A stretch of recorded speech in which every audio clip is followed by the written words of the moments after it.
it! What a head, son! What a head! Yes, guys. Welcome back to Onto the Ball. Liverpool 0, Manchester United 0. It took me and Travis 48 hours to get over this.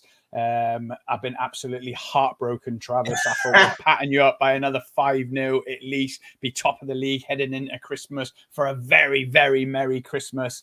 It just didn't work out like that. Liverpool were absolutely abysmal, and I'm going to tell you how and why in the next 25 to 30 minutes. How are you, brother? I'm just glad you're okay, mate. This is beautiful.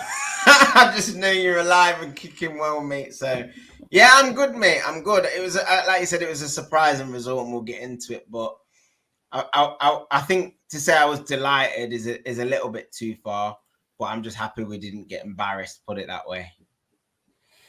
I mean, few could have predicted a 0-0. I've got to admit, when I looked at the form at Anfield in the last 8 games, there was them 3-0-nillers. And then other than that, it's been 4-0 Liverpool, 7-0 Liverpool, 3-1 Liverpool. Who have you drawn to half-time. In the Europa League or the league or what? No, against Man United. Ah, right. Got so you. The last 8 years, there's been 3-0-nils out of 8. Okay. And when I looked at it, I got to half-time and I thought, this is going to be another 0-0. I can just feel it. I can smell it. I could just feel it. Yeah, it was honking. Let's have it right. Liverpool were absolutely atrocious. We didn't deserve anything from it. And as it turned out, we didn't get anything from it. So that's what happens in top flight football. But I think Jurgen Klopp got so much wrong. So much wrong. I'm going to do a short on it later, but I'll tell you now because you're here listening. Yeah. I'm going to open up and slag off Liverpool, and you're probably going to congratulate Man United because, let's be honest, McTominay and his red men pulled it out of the bag. But listen, Jurgen Klopp, for the 4th game running now, he's made changes from the bench and shifted Trent Alexander-Arnold into midfield to save the day. It's getting a bit boring now. It's getting tedious. It's getting predictable. He's got to start in centre mid. You want him starting in there now? It's inevitable now, Trav. When I see him at right back, it's just pointless now. It's a bit like prolonging the agony, prolonging the inevitable. We all know that by minimum 75 minutes, he'll be in midfield. 60 minutes, even halftime. There was one game he put him in at halftime. I think it was the last game against who did we just about beat? Crystal Palace. Crystal Palace away. He put him into midfield at halftime. Yeah. Put on Gomez at right back. It is just time. It's time to get him into midfield. Do you think he's not trusting like the other options at right back then? Why do you think he's taking sort of so long to do it? I don't know. And that's what I'm saying. I'm calling this podcast now saying, Jurgen Klopp, it's time. Like, I don't know what you're thinking. Joe Gomez is ripe, ready for the right back. You've been bantering me in the group chat saying I want a Joe Gomez gone in the summer. As a centre-back, to bring in some funds, yes, I would have seen Joe Gomez leave the club.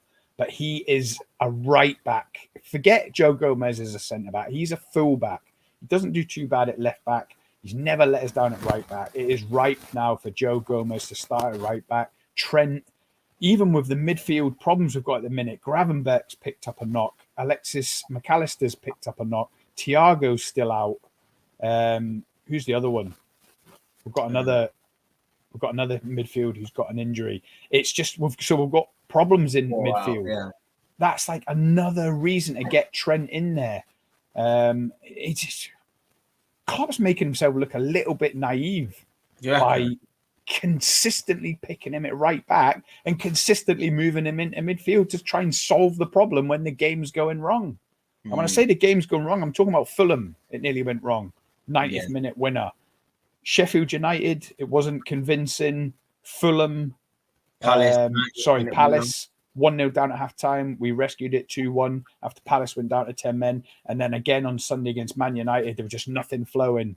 And Klopp made too many changes, not just to the personnel, but the formation. When he made the changes, and I said at half-time, I'd get on Gomez. I'd get on, who was the two? Gomez, Gakpo, and who was the other one? Is it Elliot or? Elliot, yes.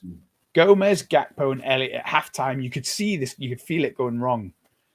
Gomez at right back, Trent into the middle, Gakpo for Nunes, who had probably his least effective game in a red shirt, and that's saying something after the last year and a half. Darwin Nunes was absolutely atrocious. I've come to the end of my tether with that guy. I'm on tape now on my podcast. Darwin Nunes is a bona fide flop. He's a dud. I'm telling you now, Travis. Give it 2 weeks, mate. Give it. I'm telling you. 2 weeks, brother. I'm sorry for embarrassing you, putting Darwin Nunes in a combined 11 with Man City and Liverpool. I apologize. Okay, that's on my head. You live and die by your decisions. As a football fan, he was your football manager. X-Factor buzzer, wasn't he?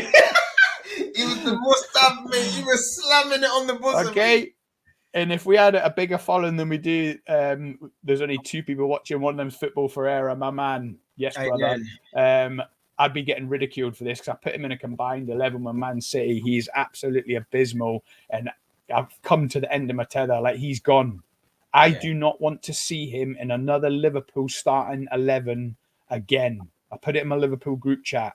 He's done. He's dusted. He's dead to me. Cody Gakpo has got to start.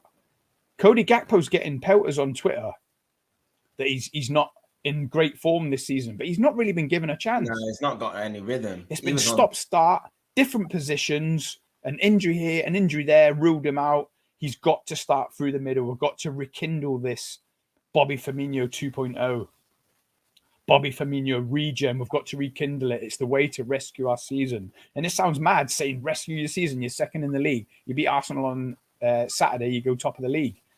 We're literally hanging in there by our fingertips. I'm not saying it's a false position. We deserve to be there. We've done some of the hardest away games. We've gone Spurs away. We've gone Newcastle away. We've gone Brighton away. We've gone Man City away. Chelsea away. You know, we're there on merit, but it just feels like we're grinding out these results, which obviously you're a Fergie boy, Trav. You grew up on the last 30 years. Winning leagues is winning when you're playing badly. Can you get them results over the line when it's not going your way? That it seems to be all we're doing at the minute. That's why I've got this feeling we're hanging on by like the skin of our teeth to the top of the league, in the upper echelons of the league. But Darwin Nunes, he has to be an impact sub. I'm not saying that he can't have an impact off the bench, 60 minutes, 65, 70. But that is where we've got to go, take a bit of pressure off him. Now, I think he's gone about 10 games without registering a goal. Yeah, I mean, for a striker, like, it's getting embarrassing, basically. And I've not liked any tweets slagging him off on Twitter, but I nearly have. I agree with pretty much everything that everyone's saying. I think, like you said, I mean, if you look at the way United set up in the game with the low block, I think a lot of teams are going to sort of cotton on to that and have a similar approach against you now, because you did really, I think you struggled to create clear-cut openings like you normally do. Do you know what I mean? I mean, the thread that I sent you today sort of broke it down really well in regards to the width that Salah didn't really hold. Like, he didn't really make the pitch big. I think it suited us because we were quite narrow and sort of flooded the midfield. Had a few, like basically a double pivot with McTominay sitting in front, and we just sort of encouraged you to go wide, but you didn't really use it. Do you know what I mean? You kept it quite narrow. I think I wouldn't say we were comfortable. I think there were times in the game where we sort of looked like the goal was sort of coming, especially you started quite well. Like the first 10, 15 minutes, you had quite a few corners in succession and stuff. But like you said, as the game wore on, I think Liverpool are normally associated with being patient and making the pitch big and getting Salah wide and stuff. And the low block didn't really suit Nunes. He likes space to run in behind. He's not really that sort of player that likes to get in little pockets and stuff. So, yeah, I think Gakpo definitely would have suited that game coming on a little bit earlier. But it will be a concern for Liverpool. I mean, you got a big game against Arsenal coming up, and the performance level has got to be better than it was on Sunday, because I think Arsenal will definitely give you more of a problem than we did. I think we went there low on confidence, thinking that a point was like a victory for us. Do you know what I mean? I'm not saying we won, massive, but it's huge for us. I mean, we've been there on good form and lost. So for us to get a draw, like a huge confidence boost for us. But yeah, I think from Liverpool's perspective, they'll sort of be kicking themselves. I know a lot of people have been talking about arrogance and saying Liverpool were arrogant and stuff like that. But I don't know. Man, do you know what, Trav? Do you know what I think played a part in it? Go on. The 7-0 in March. You think? It was almost like everyone expects us. Yeah, this should even be myself 7 million. well. Yeah, like Liverpool are top of the league and Man United are worse than they were last year. So it should be more than 7. It should be 8, 9. Yeah. The more the game went on and half an hour in, and it was like, it's not going according to plan. It's not as easy as we thought. We need to detach it from that game. That's been and gone in the past. It has absolutely no bearing on this game now. By the time we got to half time, it was like, we're in a game here. Do you think the players literally got to break them down? Oh, massive. I think everyone did. The crowd, the players. The crowd did. Yeah. The crowd was so flat. And I think that was it. I think they were going there to be entertained, expecting an absolute goal fest. And like you say, once they got half an hour in, they were like, what the hell was going on here? Yeah, because it wasn't like the atmosphere we thought it would be. Yeah, everyone was sort of like shocked. Like, it should be 2-0 already. What's going on? This summit don't feel right. And then, like you said, the goal just didn't come. But when you think back to it, Onana wasn't really like pulling stuff out the top corner, saving us, was he really? It wasn't that sort of flurry. You had the 2 best chances, Trav. Yeah, we did. You had the 2 best clear-cut chances. And you see when Højlund missed that one-on-one. Yeah. And I thought about it. I think it was about the 75th minute. And I thought, if the commentators were honest here, they would come out and say, so let's say Højlund put that away. Yeah. They'd be like, Liverpool have been absolutely abysmal, like atrocious. This is the worst I've seen them all season. But because Højlund missed it, it was, can Liverpool break them down? Can they find the breakthrough? Klopp's change a few formations now. It was like no one was saying it, but Liverpool were absolutely like horse manure, like rubbish, lacking ideas, lacking concentration, lacking patience in certain areas. Like, do you see when Gakpo come on and took a shot from about 30 yards when all he had to do was lay it off to the right to Gomez, took a shot that just went out for a goal kick, and it was like, what the hell is going on here? It was a car crash every way you look at it. It was uncharacteristic though, a little bit. Like you said, I mean, you've done that a few times this season, but it's like you said, it's not normally like Klopp team. So I think, like you said, psychologically, I think everybody expected a comfortable pace in early doors. It didn't come, and then it was sort of like desperate all the way through. So yeah, I think Liverpool will be frustrated that they just couldn't get the regular game going. I think, like I said at the top of the show, a lot of that is on Jurgen Klopp. He absolutely snookered the players there with his change of formation. He didn't. He should have just done like for like, and he didn't. He put Trent into midfield with a double pivot of him and Endo. He put Gomez on the right, moved Salah into the middle with Nunez, just getting in each other's way.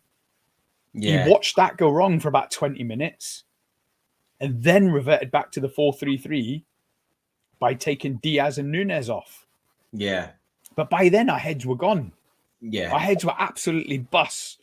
And we were like, we could feel the game slipping through our fingers and we weren't going to get anything from the game. But it was just bizarre. Bizarre substitutions, bizarre formation change, panicky, and basically just the game fizzled out, which is what Man United wanted. Yeah, definitely. I'm just going to jump in the comments. Jose's with us. Cheers, brother. Legend. He said, everyone like, subscribe. Cheers, Jose. I don't know if you've been listening, mate, but we're on a bit of a shadow ban at the minute with YouTube, so there's not many people watching ever. But I appreciate you tuning in, as always. Football is finished. Everything is a mess. I no longer recognize many teams or can predict anything. Funny game. It's why we love this sport. Absolutely, mate. And this was definitely a turn up for the books. Alexis, big miss in this game. I've been Googling him today, Jose, to see when he's back. The report did say at some point over Christmas, so hopefully we can get him back, but he's a huge loss, especially with no one to fit into that CDM role, because Endo is not the answer. Liverpool isn't playing well this season, but getting the results, to be honest. Who is playing well? Who's been consistent? Not many teams around Europe, apart from likes of Girona, Villa. Yeah, I've seen Girona won again. Was it 3-0 Monday night? Yeah. Flying. Top of the league in La Liga. It's mad. Villa, ace. It's all good for the neutral, isn't it? You don't want to see the same teams up the top of the league, but yeah, it's a crazy year. I no longer back Nunes. This guy doesn't know that he's a footballer. Absolutely, mate. Honestly, Darwin Nunes and Jose, I've got him in my FPL team as well. I'm absolutely wounded. I'm trying to look for opportunities to dump him and get him out of there. But did you see in the first half when he like floated out to the left and he had Shimikas overlapping him and all he had to do was slip it in? And he like sort of checked back and just delayed and dallied on it and then just ended up passing. Honestly, his head is gone. Darwin Nunes is thick, Trav. Honestly, I'm telling you, mate, he's like retarded. Like, I imagine he's like got the body of a 24-year-old, but the brain of like an 8-year-old. I honestly think he dribbles his food and Klopp puts a bib on him. Honestly, I'm telling you now, that's what I think it's like training with him and trying to talk to him about tactics. And once he gets in these positions, he's so far up Salah's arse that he gets caught between trying to think of being selfish as a striker and looking to assist Salah. Yeah. And it's like, your head's just gone, mate. You're an absolute mess. Hopefully, Gakpo starts to get some starts. I mean, you would think so, especially there's going to be a lot of games coming up over Christmas. I think he will get plenty of minutes, to be perfectly honest with you. Like you said, the games will come thick and fast and not everybody can play. You've got Salah AFCON as well. So he might be just keeping Gakpo fresh for that because he knows that Gakpo is going to be playing for quite a few games. You just don't know what the thing is. Trav, we've got a league to win, mate. We can't be looking to keep people fresh in February. We've got a league to win. Yeah. Gakpo, honestly, right? I think Sunday was the last throw of the dice with Darwin Nunes. Yeah. I'll be very surprised if Gakpo doesn't get a run of games now. I think it was a bit like, right, let's throw him in again, see if he can get a goal or two to boost his confidence and get out of this rut he's in. And if it doesn't work, it's Gakpo's getting his chance. That's what I think is going to happen now. It's going to be Diaz, Gakpo, and Salah. Do you reckon? Mm-hmm. What about Jota? Is he out as well? He's out. Yeah, he's out till January, apparently. Is he? All these injuries, they're just mounting up. Matip, Gravenberch, McAllister, Jota. There's more.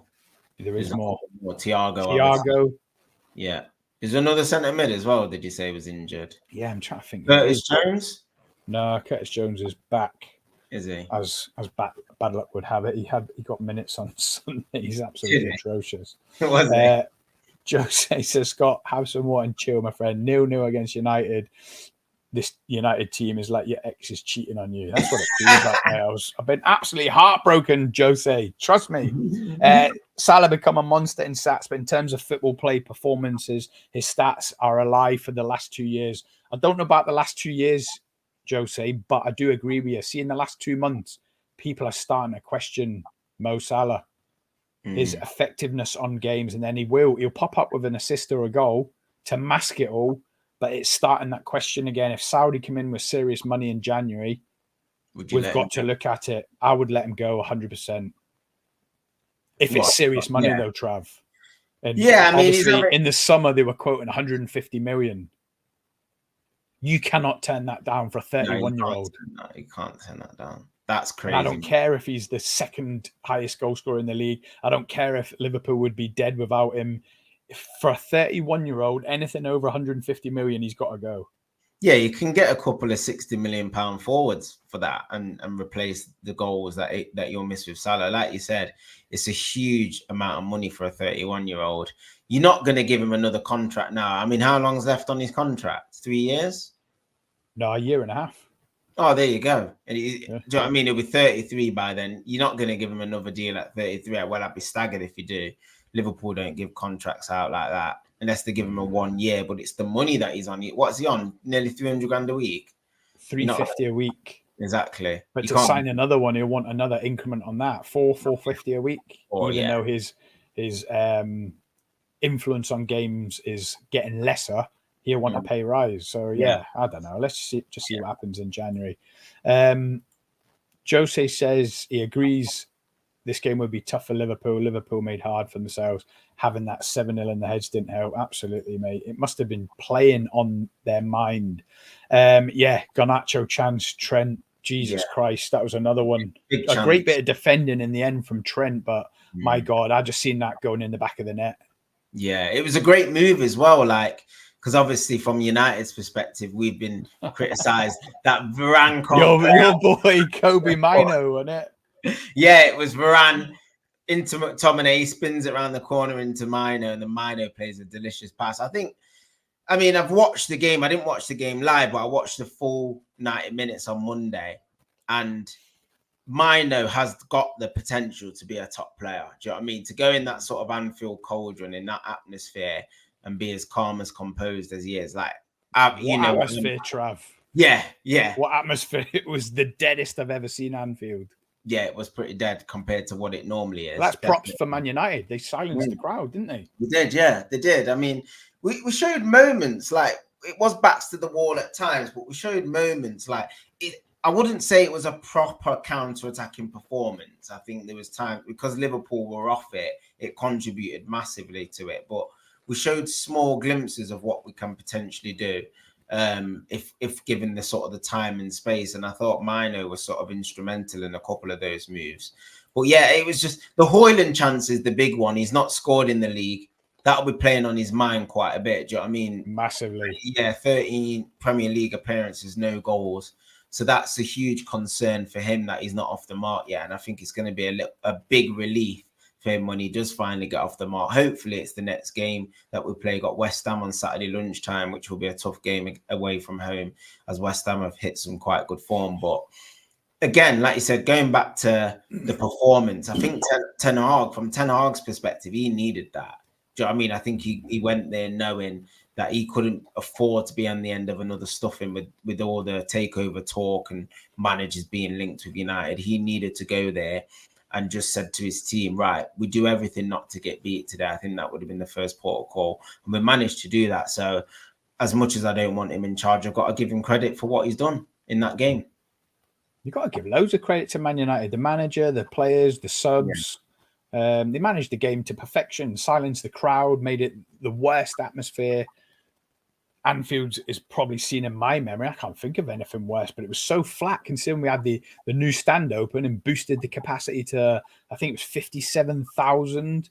You could hear a pin drop at times in that second half. It was absolutely horrendous. Yeah.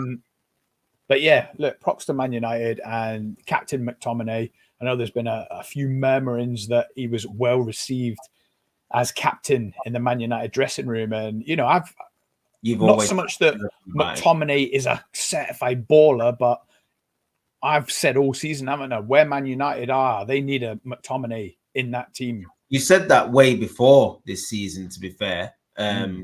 So it's literally his leadership quality has been quite important for us.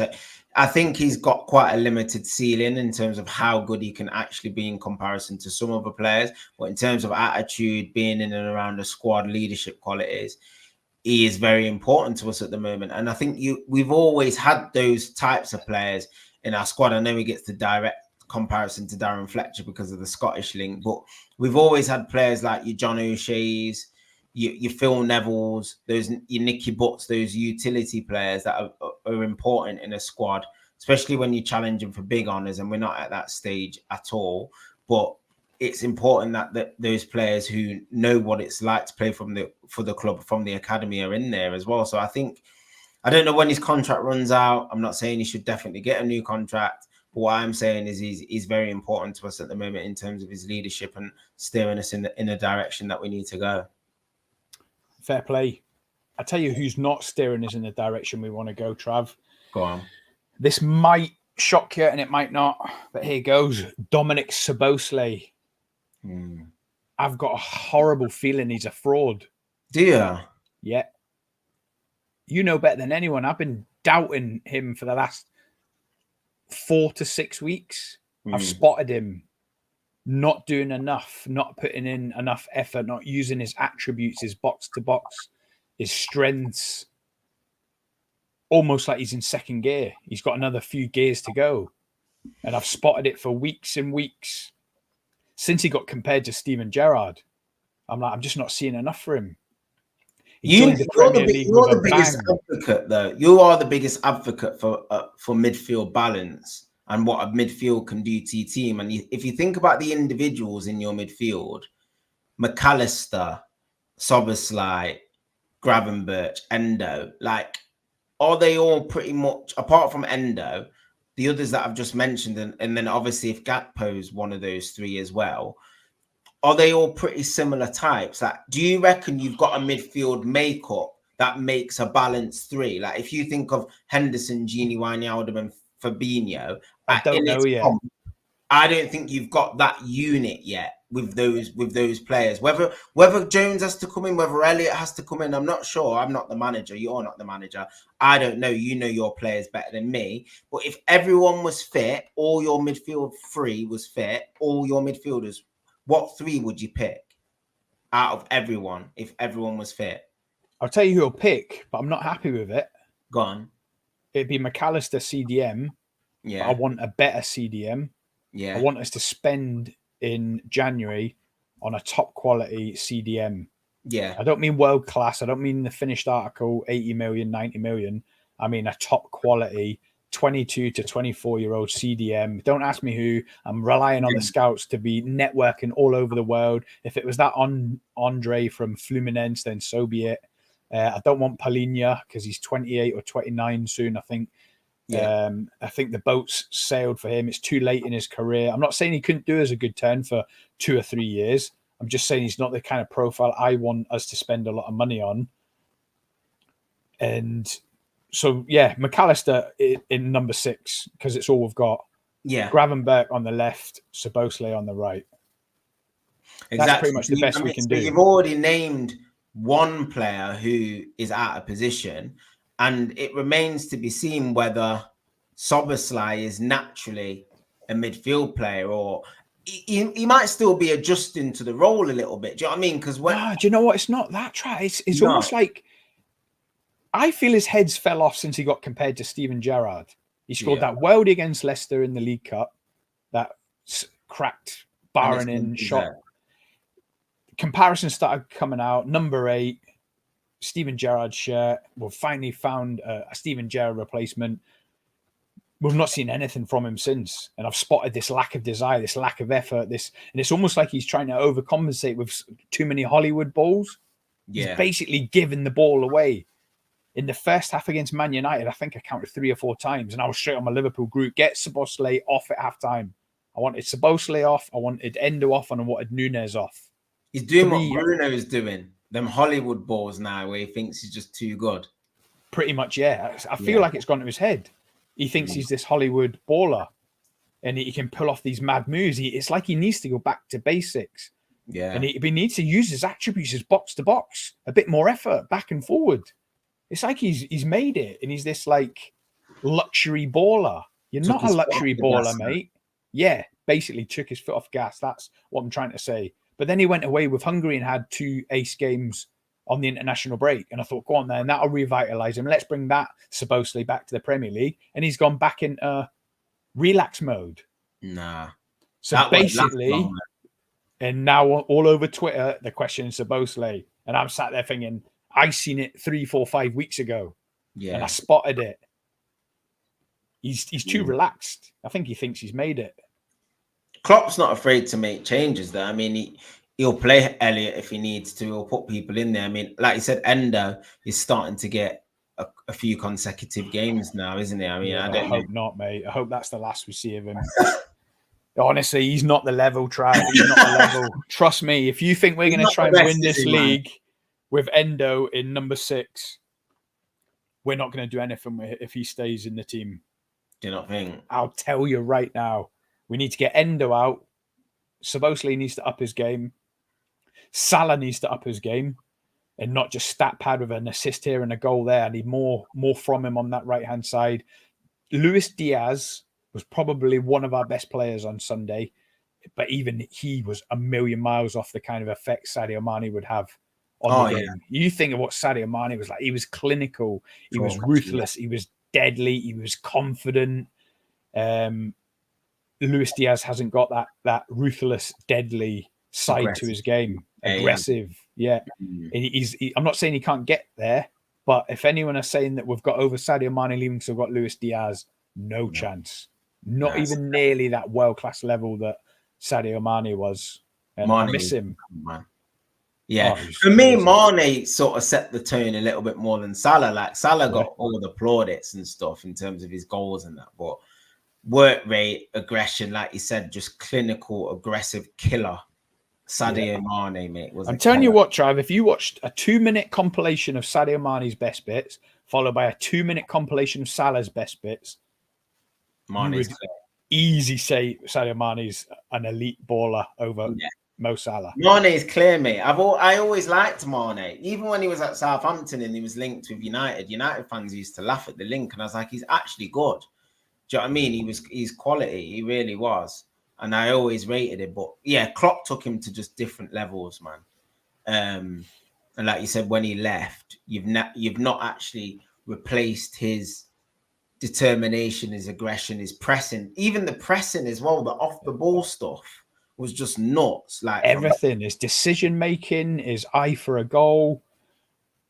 Do you think Luis Diaz is decent as well? Yeah, probably. But do you know? I don't want to. If I say I'm missing Robertson, that would be me doing a disservice to Tsimikas. Tsimikas has been really good.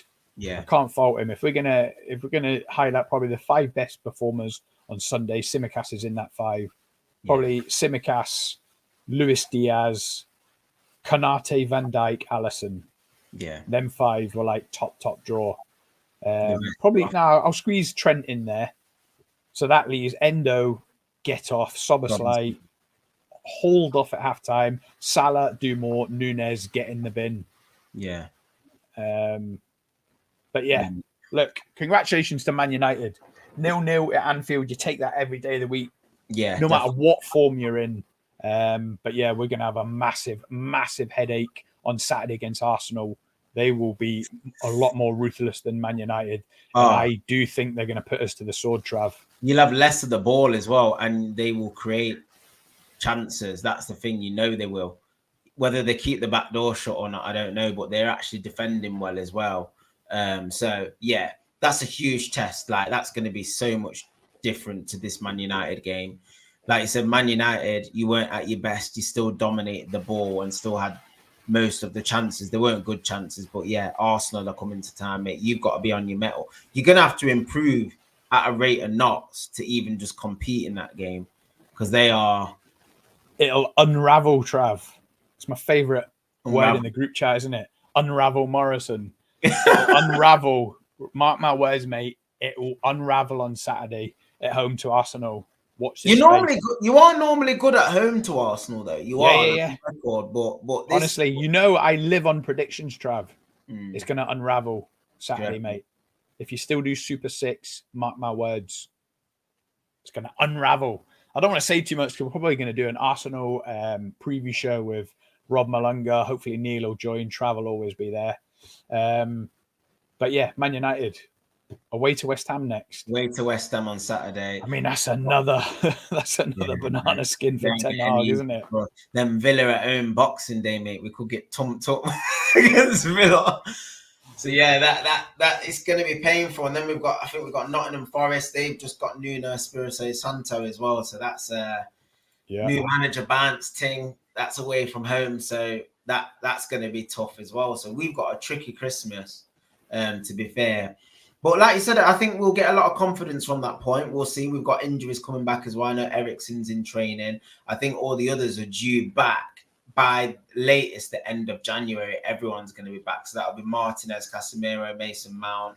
They'll all be back. Malacia as well will add to the squad. So hopefully we can get some boys back from injury. We might do a little bit of business. I know there's quite a lot going off at the club. They said that we're going to potentially be quiet in January unless the right opportunity arises. But I think we're going to go big in the summer. So we'll see what we do in January as well. Maybe get somebody in on loan or what. Is Varane still looking like he's out, or have they patched things up, do you think? Well, he's got something in his contract that means we can extend it for a year. We can trigger an extension clause.